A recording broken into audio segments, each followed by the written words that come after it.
Orang Lewi dari Yehuda bergabung dengan orang Benyamin. Ya, puji Tuhan, Bapak Saudara, kita masuk pagi hari ini pasalnya yang ke-11 dari kitab Nehemia. Kita akan lihat bersama Bapak Saudara pada ayat yang pertama dan ayat yang kedua. Ayat 1 dan ayat yang kedua, Bapak Saudara. Sama-sama kita baca ayat-ayat ini. 1, 2, 3. Para pemimpin bangsa menetap di Yerusalem, sedang orang-orang lain membuang undi untuk menentukan 1 dari 10 orang yang harus menetap di Yerusalem, kota yang kudus itu, sedang yang 9 orang lagi tinggal di kota-kota yang lain. Orang-orang memuji setiap orang yang rela menetap di Yerusalem. Amin. Saudara, kita melihat bagaimana selanjutnya setelah tembok diperbaiki dan segala sesuatunya diperbaiki, bahkan bukan cuma yang fisik yang mereka perbaiki, tetapi ada hal yang penting yang mereka perbaiki, saudara, yaitu janji mereka, komitmen mereka yang kita sudah lihat kemarin, saudara, minggu lalu. Bagaimana komitmen mereka, janji mereka, ya saudara, mereka ikrarkan lagi menjadi sebuah komitmen yang baru kepada Tuhan, untuk mereka mau lebih mencintai Tuhan, lebih berhati-hati dalam menjalani hidup. Dan selanjutnya dalam pasal yang ke-11 kita melihat bagaimana siapa-siapa yang dipilih untuk bisa tinggal di kota Yerusalem, siapa-siapa yang saudaraku, ditunjuk untuk tinggal di Yerusalem. Dan saya tertarik dengan ayat ini, Bapak Ibu Saudara, karena dikatakan begini, para pemimpin bangsa menetap di Yerusalem, sedang orang-orang lain membuang undi untuk menentukan 1 dari 10 orang yang harus menetap di Yerusalem, kota yang kudus itu, sedang yang 9 orang lagi tinggal di kota-kota yang lain. Orang-orang memuji setiap orang yang rela menetap di Yerusalem. Saudara, tentunya Yerusalem kota yang terbatas. Kalau saudara ke Israel juga, Yerusalem kota yang terbatas. Terbatas dalam hal besarnya, luasnya. Dan itulah sebabnya kalau sudah melihat ayat yang pertama dikatakan bahwa orang yang tinggal di sana itu dibuang undi, dari 10 hanya 1. Ya, 10 1, 10 1, 10 1. Ya saudara, satu sisi ini ada kata yang aneh di ayat yang kedua yang kurang cocok sebetulnya. Mengapa saudara? Karena satu sisi tinggal di Yerusalem adalah sebuah kebanggaan. Ya, tinggal di Yerusalem adalah sebuah kehormatan. Tinggal di kota, di pusat, ya saudara. Boleh dibilang pusat daripada kegiatan rohani, saudara, aktivitas daripada orang-orang Israel. Tetapi dikatakan, saudaraku, pada ayatnya yang kedua, saudara, ayat yang kedua, orang-orang memuji setiap orang yang rela. Sama-sama bilang sama saya, rela, saudara.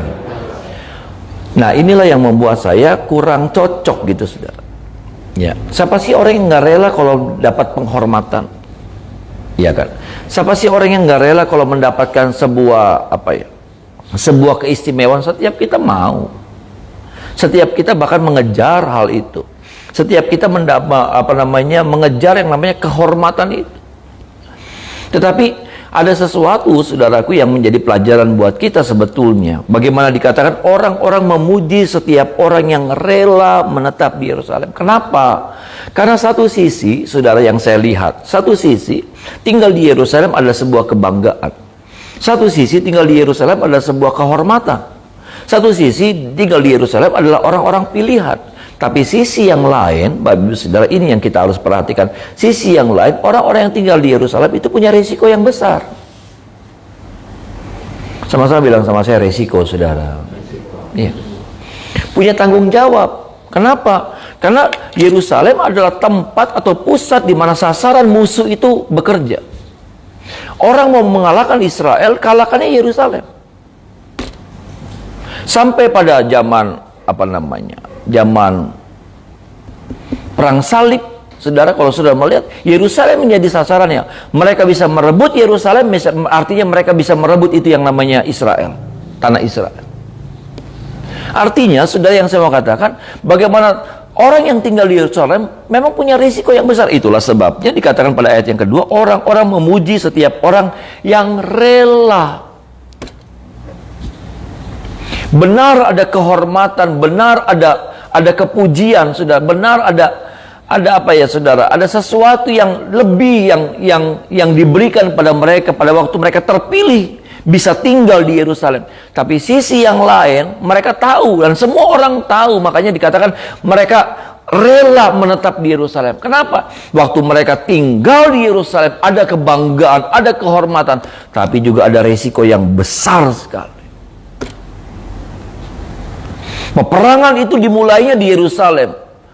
Itulah sebabnya apa saudara, orang yang tinggal di Yerusalem, mereka lah yang harus pertama kali bertempur, mereka yang harus pertama kali berjuang mempertahankan, mereka lah yang pertama kali berhadapan dengan yang namanya musuh, saudara. Ketika musuh ini menyerang Yerusalem, mau merebut Yerusalem, mereka lah yang pertama-tama harus berjuang berdarah-darah, saudara, mempertaruhkan nyawa mereka. Untuk apa? Mempertahankan kota Yerusalem. Dan saya melihatnya orang Israel pada keseluruhannya mengerti hal itu. Bahwa tinggal di Yerusalem adalah sebuah kehormatan.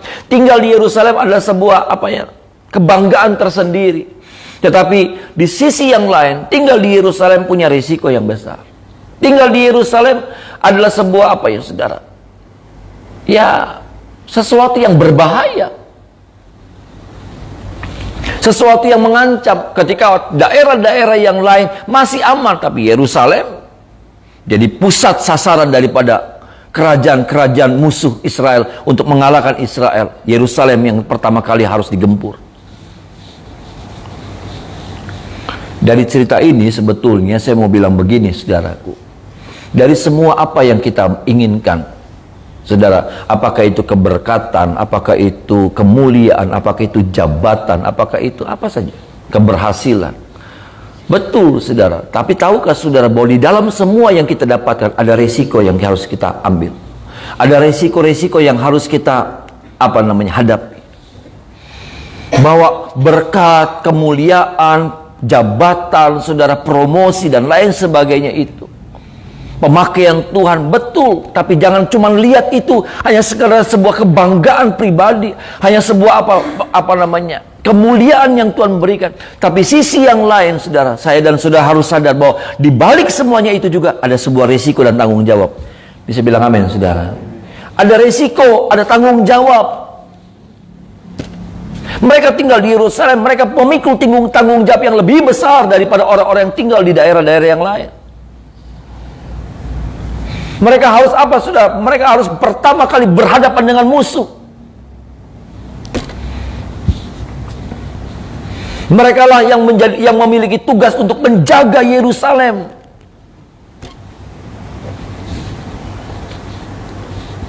Kita seringkali menginginkan sesuatu, tetapi kita tidak sadar dengan semua resiko yang kita harus terima. Kita mau menginginkan banyak hal yang besar, tapi kita tidak mau menerima tanggung jawab dari semua apa yang Tuhan beri kepada kita. Apakah itu berkat, menjadi orang yang diberkati? Apakah itu bicara tentang pemakaian Tuhan? Apakah itu bicara tentang promosi? Apakah itu bicara tentang jabatan? Apakah itu bicara tentang pengurapan dan lain sebagainya? Banyak hal yang menjadi keinginan kita, saudara. Tapi tahukah saudara bahwa di dalam semuanya itu juga ada risiko-risiko dan tanggung jawab yang harus kita siap terima itu. Menjadi satu paket. Sama-sama bilang sama saya, satu paket, saudara. Iya. Kemuliaan dan tanggung jawab itu menjadi satu paket. Yang datangnya bersamaan, bukan terpisah. Bukan kemudian opsi gitu. Kayak saudara beli handphone, ya. Saudara beli handphone, mau ini enggak? Mau diasuransiin enggak? Enggak. Itu kan pilihan. Kalau itu pilihan, saudara. Ya, saudara, itu pilihan. Artinya apa? Waktu saudara beli HP baru, lalu kemudian sudah ditawarkan mau diasuransi enggak? Jadi kalau jatuh, kalau pecah, kalau rusak, nanti langsung diganti. Itu pilihan. Saudara boleh pilih, saudara boleh ambil, beli, tambah asuransi atau enggak. Tapi ini, saudaraku, ini bukan pilihan. Ini sudah satu paket.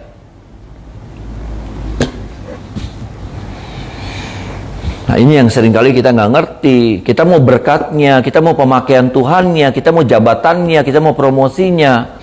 Tapi kita nggak sadar bahwa di dalamnya itu ada satu paket yang ada paket yang lain yang datang bersamaan dengan kemuliaan Tuhan itu, dengan kepercayaan Tuhan. Apa itu?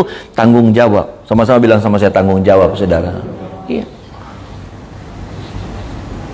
Nah, ini yang seringkali kita pisahkan gitu. Jadi waktu kita terima, lalu kemudian ada sesuatu yang kita dapatkan, resiko atau tanggung jawab, saudaraku. Kita bilang begini, kok gini sih? Waktu engkau diberkati, lalu kemudian Tuhan bilang begini, engkau harus jadi berkat bagi banyak orang. Saudara bilang begini, kok gini sih?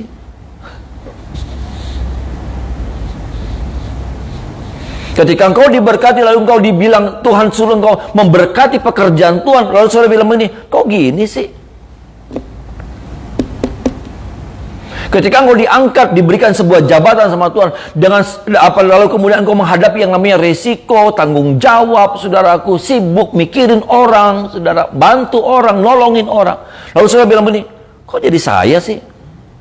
Jadi nggak nyambung tuh, saudara. Jadi nggak nyambung. Artinya apa? Artinya saya dan saudara belum memahami bahwa berkat dan tanggung jawab itu menjadi satu paket yang Tuhan kirimkan kepada saya, kepada saudara. Sama halnya berkat. Di dalam berkat yang Tuhan kirimkan itu ada paket yang lain yang ada di dalamnya. Apa itu? Tanggung jawab untuk kita apa? Peduli sama orang lain, memberkati kita jadi berkat bagi banyak orang.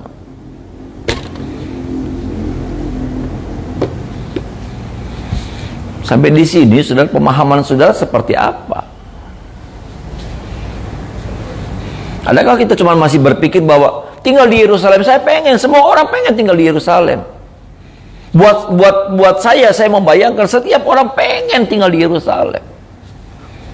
Pusat segala-galanya, Ada sebuah kebanggaan gitu.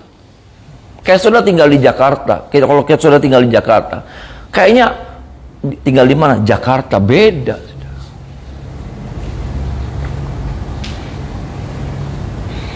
Saudara apa namanya, ditanya sekolah, tinggal di mana? New York. Beda, saudara. Ya.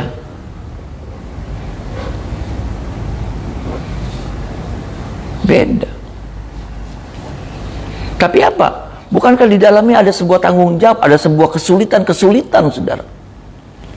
Tinggal di Jakarta dengan segala kesulitannya, dengan segala hal-hal yang rumitnya, dengan segala apa, saudaraku, persaingan yang ketatnya dan lain sebagainya.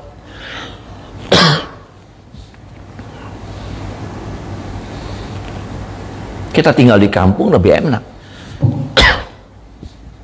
Tanam apa-apa makan dari situ. Semua murah. Tinggal di Jakarta beda lagi. Kurang lebih seperti itu, saudara, gambaran yang paling sederhana. Tapi seringkali kita pengen dapetin berkatnya, kita pengen dapetin, tapi kita apa? Kita nggak mau pusing, kita nggak mau susah, kita nggak mau capek. Gitu. Kita mau dipakai sama Tuhan, tapi kita nggak mau susah, kita nggak mau menderita dari pemakaian Tuhan yang Tuhan berikan sama kita. Oh, kalau maaf nih, saudara, orang yang dipakai sama Tuhan tuh menderita.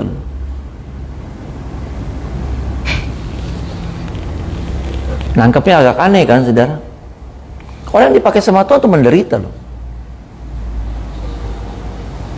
Saudara lihat orang-orang yang dipakai sama Tuhan di Alkitab, menderita nggak hidupnya? Menderita.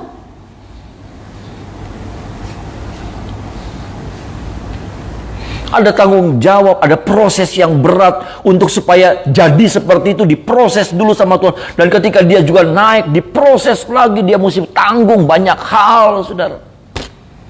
Orang yang dipakai sama Tuhan itu menderita. Nah, banyak orang nggak ngerti ini. Saya mau dipakai Tuhan, Tuhan pakai saya jadi alat yang luar biasa.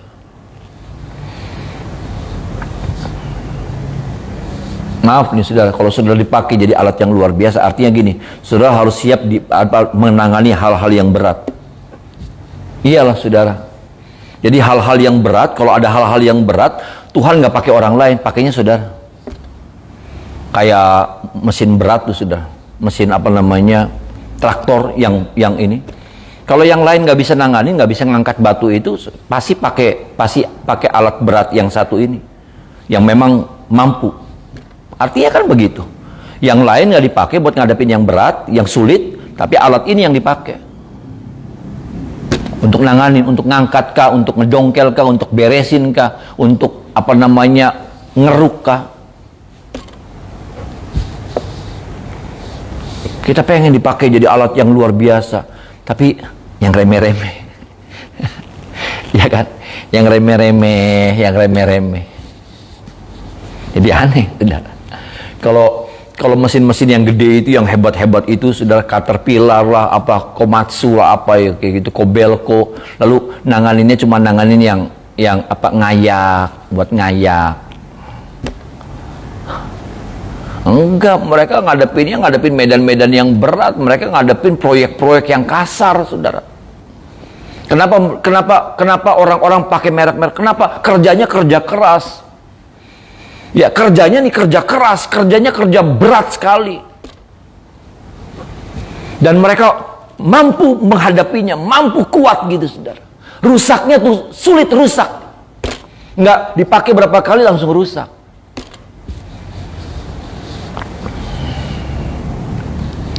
Kita pengen dipakai, kita pengen dimuliakan Tuhan, kita pengen tinggal di Yerusalem, ya, jadi sebuah kebanggaan, jadi sebuah kebanggaan tersendiri, sudah. Tapi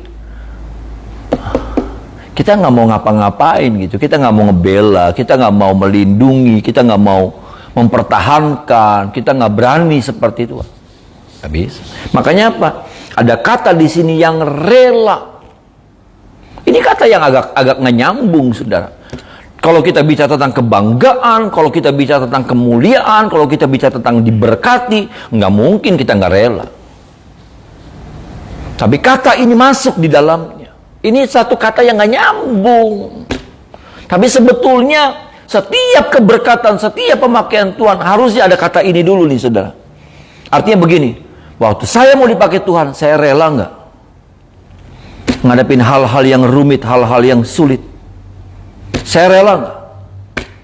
Saya rela nggak berkorban, mengorbankan hidup saya demi pekerjaan ini supaya selesai? Ataukah pekerjaan ini saya pakai untuk kebanggaan diri saya? Saya rela nggak ketika saya diberkati, saya bisa jadi berkat juga, menjadi saluran berkat juga bagi banyak orang? Saya rela nggak? Ataukah berkat ini saya hanya pakai buat memuaskan hawa nafsu, keinginan, kebutuhan saya saja? Ini jadi sebuah cerita yang berbeda nih. Makanya apa? Ada kata rela di sini. Jadi maaf nih, saudara, kalau saudara mau diberkati, mikir dulu. Kalau saudara, Tuhan berkati saya sih berlimpah-limpah, lalu saudara senang dengan lagunya Yabes, ya, doa Yabes, ya. Tiap hari saudara nyanyi, kiranya tiap mandi nyanyinya itu, nanti mandi sore juga nyanyinya itu, kiranya Engkau memberkati aku. Waktu masuk di kata berlimpah-limpah juga tekan banget itu, berlimpah-limpah. Supaya berkatnya benar-benar luber, ya, saudara. Salah? Enggak salah. Tidak salah sama sekali. Tapi saya hanya mau ingatkan, ketika engkau diberkati, siapkah engkau jadi berkat, saluran berkat? Karena kalau tidak, maka berkat itu akan menghancurkan hidupmu. Kalau engkau diurapi, dipakai Tuhan, tapi engkau enggak mau ngadepin masalah-masalah yang berat, salib yang lebih berat daripada orang lain, wah, ya hancur kita. Saya hancur sendiri.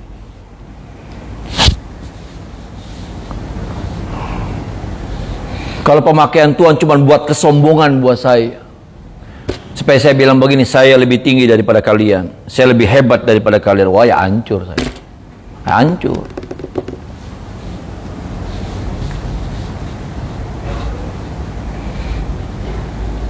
Kalau kepercayaan Tuhan juga kita yang diberikan sama kita hanya untuk kesombongan kita, kita hancur, kita pasti hancur. Makanya saya cuma bilang begini, mikir dulu.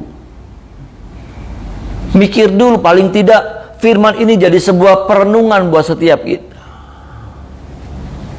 Adakah kemudian kita siap gitu? Orang yang tinggal di Yerusalem lebih aman. Orang yang tinggal di luar Yerusalem lebih nggak punya risiko. Iya.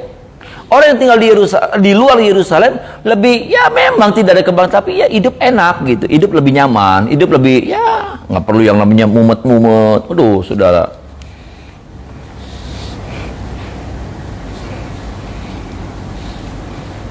Kemarin si pendeta itu bilang anak berapa dia? Anak 5. Saya anak banyak banget sudah. Anak 1 sih di rumah, tapi anak roh itunya banyak banget.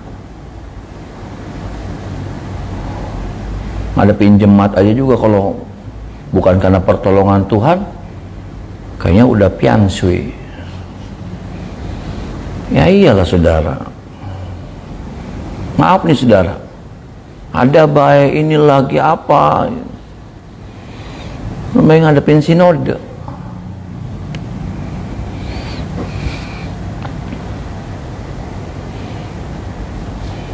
Itu loh saudara.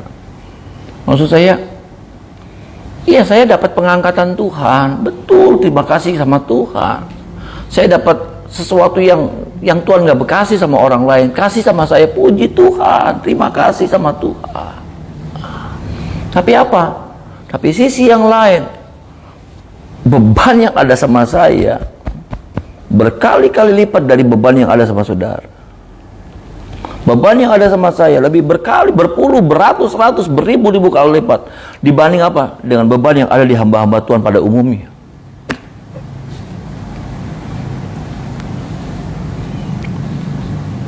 Munas sudah selesai. Waktu sebelum Munas mikirnya kencang banget. Sudah Munas, sekarang mikir yang lain lagi. Buat musda. Habis musda selesai, mesti mikirin lagi buat mukernas. Sudah, nggak habis-habis. Habis mukernas selesai, musyawarah kerja nasional, baru ngobrolin kerjanya, belum kerjanya. Ngerti nggak sudah? Baru rapatnya. Rapat tuh lebih gampang daripada kerjanya. Kerja lebih susah lagi. Nah bayangin itu.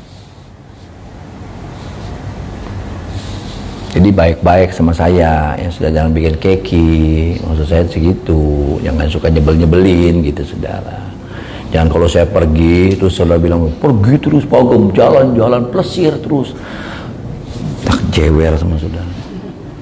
Sudah tahu kan saya ngomongnya jewer, tapi ini begini.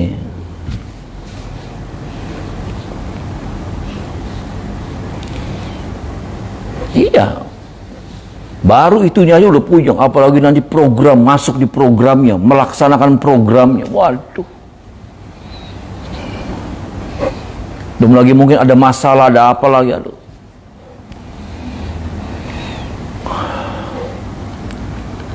Apa mau ditarik tah? Ya udah nggak bisa.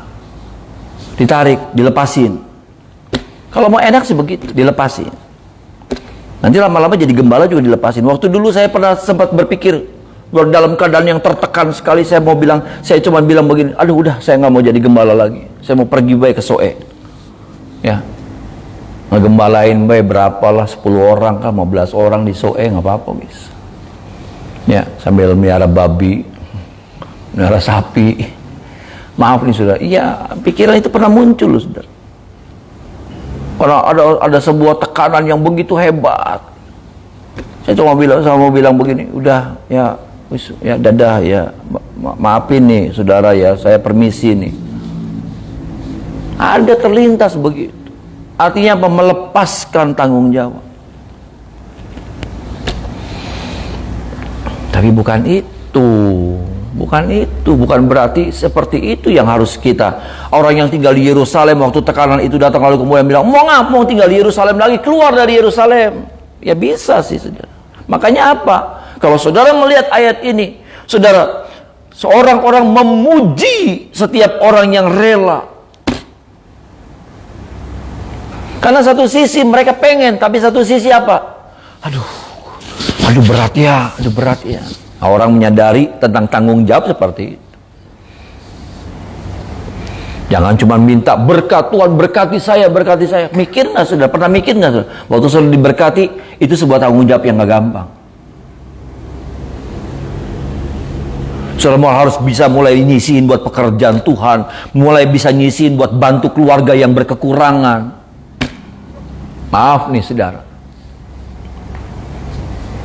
Mulai perhatiin tuh ada keluarga yang berkekurangan. Paling tidak orang-orang dekat kita, nggak usah bicara yang jauh, so kakak ade bae wis. Kalau kita kekurangan, kalau kita pas-pasan, tanggung jawab itu nggak ada sama kita sudah. Tapi waktu kita diberkati, maaf nih, maka tanggung jawab itu Tuhan sudah mulai kasih. Dimulai dari apa? Saya percaya mulai ditaruh di hati. Hati kita mulai bilang, aduh melas ya. Tapi kan masalahnya kan perbuatan kita, tindakan kita nggak cuma sampai di aduh melas ya itu lagi susah, nggak cuma sampai di mulut, tapi apa?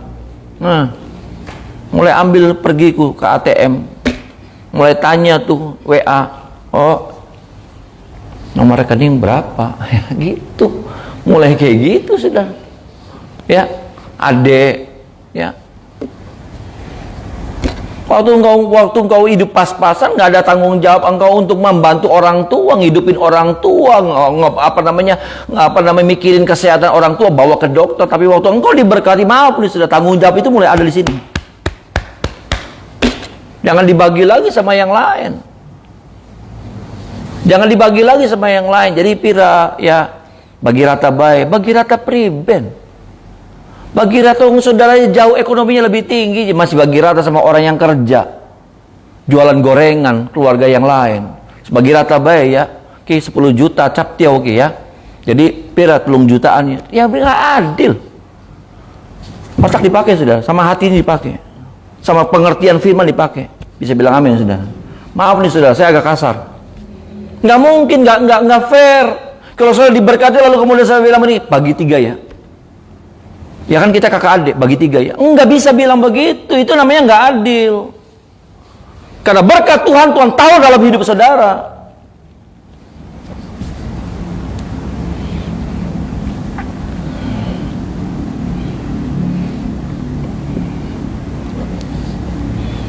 Tolong kita nih saudara. Ya, tolong kita. Supaya apa saudara? Ya, maksud saya ini nih yang begini nih saudara. Maksud saya di balik kemuliaan, di balik kepercayaan, di balik berkat, di balik sesuatu yang hebat yang Tuhan kasih sama kita. Tahukah kita bahwa ada resiko, ada tanggung jawab yang besar? Bahkan kadangkala orang yang tinggal di Yerusalem, resikonya apa? Nyawa. Bukan cuma hilang duit, tapi nyawa. Kenapa? Karena mereka yang harus pertama kali. Betul sih mereka akan tiup trompet, sangkakala dan lain sebagainya untuk undang saudara-saudara mereka yang lain dari kota-kota yang lain untuk datang bantu mereka. Tapi kan kalau cepat datangnya. Tapi kan yang harus mereka hadapi, yang harus berhadapan sama musuh siapa? Ya mereka yang pertama-tama. Bagus kalau mereka masih hidup.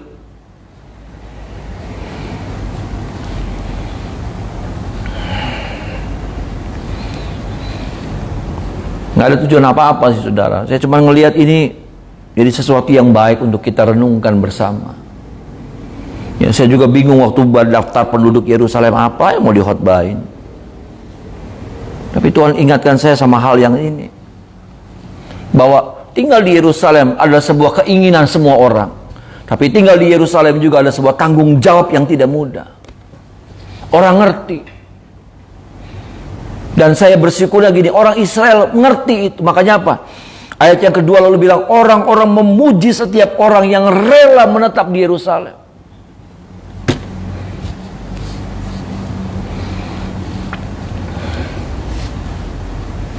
Karena mereka tahu, saudara, pengen sih, mereka juga pengen, yang lainnya pengen. Yang 9 orang ini nih, yang gak kepilih nih, saudara, kan 10 ambil 1. Yang 9 ini pengen, aduh kenapa nggak saya ya, aduh kenapa nggak saya. Tapi satu sisi mereka juga sadar, aduh iya ya, tapi tanggung jawabnya berat ya, hebat ya, berarti orang itu kalau kepilih hebat berarti. Bukannya cemburu, tapi mereka malah mengapresiasi orang yang terpilih ini. Kenapa? Karena mereka sadar bahwa ini orang ini nggak gampang nih tinggal di Yerusalem. Aduh, kasihan juga sih. Kasihan juga tinggal di Yerusalem. Makanya mereka memuji. Kenapa? Mereka rela. Atau mungkin ada orang-orang yang nggak mau, nggak kepengen gitu, saudara. Tapi kepilih, ya udahlah, udah. Tolong kita ya, saudara, supaya kita ngerti nih, saudara. Bukan kita menolak berkat, bukan kita menolak pemakaian Tuhan. Tapi juga jangan kita mencari-cari, kita mengejar-ngejar berkat, saudara. Saya percaya berkat itu pasti datang buat saya dan saudara. Amin, saudara. Tapi saya percaya juga bahwa orang-orang yang diberkati itu adalah orang-orang yang siap gitu, saudara, dengan sebuah pengertian yang benar. Konsep cara berpikir yang sudah dirubah, apalagi buat Bapak Ibu Saudara. Saya terlalu mudah Tuhan memberkati kita. Ada amin, saudara. Terlalu mudah. Dan tadi kita nyanyikan, bagi Tuhan tidak ada perkara yang mustahil. Ada amin, saudara. Kalau saya saksikan hidup saya berpikir saya nggak mungkin, saudara. Saya nggak mungkin. Nggak mungkin. Jadi kayak gini bukan saya nyombong, enggak. Apa yang mau disombongin? Nggak ada. Apa yang mau disombongin? Nggak ada yang disombongin.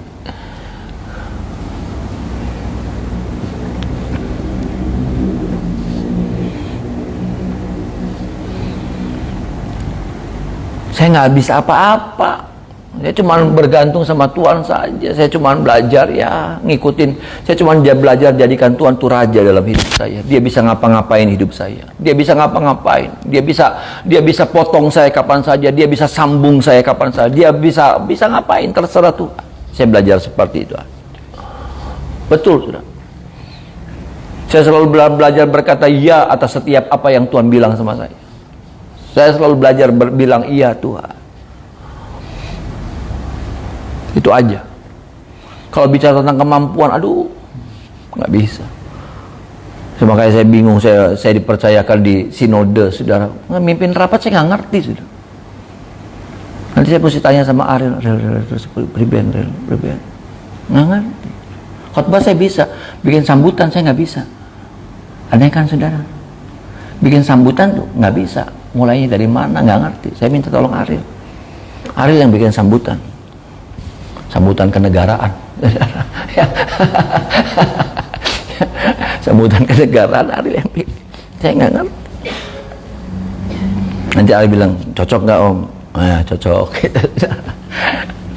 Bukannya malas loh, saudara ya. Tapi, aduh, mulai ngomong apa ya? Kalau khotbah, puji Tuhan tuh, saudara. Puji Tuhan, nggak ngerti saya juga. Bukankah itu anugerah? Ada amin, saudara. Bahwa pemakaian berkat Tuhan dalam hidup saudara nih, kalau saudara jadi seperti ini, itu kan anugerah Tuhan. Ada amin, saudara.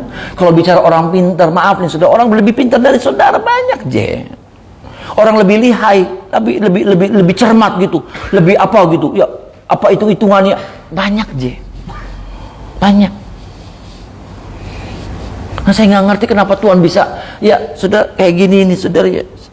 Baca gitu nggak ngerti, tapi tiba-tiba muncul pewahyuan gitu. Saya sama sekali tidak dengan huruf besar, dengan di belakangnya ada tanda seru. Semuanya karena Tuhan. Semuanya karena Tuhan. Tapi apakah saya mau pakai apa buat kebanggaan, buat sombong-sombongan, buat jangan, nggak boleh, memang nggak boleh. Salah, kita artinya menyalahgunakan kepercayaan. Kita seperti menyalahgunakan Yerusalem itu buat kita. Ketika orang tinggal di Yerusalem, kemudian dia semena-mena tinggal di Yerusalem. Dia cuma buat pamer-pamer. Lalu kemudian ketika serangan datang, dia nggak berbuat apa-apa. Wah, ya bahaya.